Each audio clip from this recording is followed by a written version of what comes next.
bismillahi irrahmani irrahim musidɓe an enɗan e dina assalamu aleykum wa rahmatullahi wa barakatuh.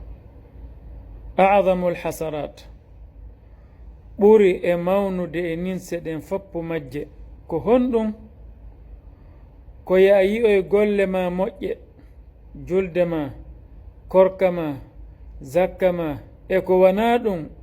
ɗum hino peesoye jonne yimɓe woɓɓe goo ɓe yaha aljanna yaha yiite.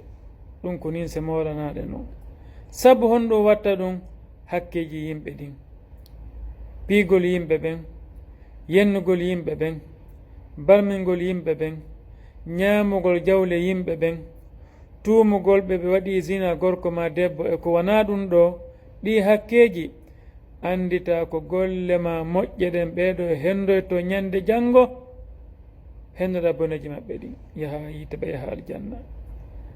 ari hadis selluɗo nelaɗo ɓeɗen sala sallam ɓe maaki ko woni aaden hayruɗo ɗe ɗo mofte ko hombo ko yahowo ñande janngo yawmal qiyama.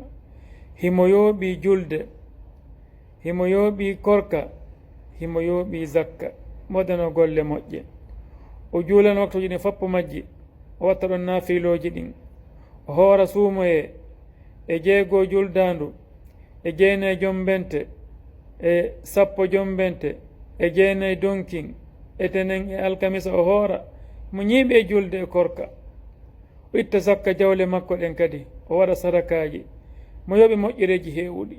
o yaha non ñande janngo himo yenni oɗa, himo piyi oɗa, himo ñaami jawdi oɗa, himo tuumi oɗa ko waɗowo zina gorko ma debbo sifa ɗi piiji. ɗum ɗo ko masiba molanago.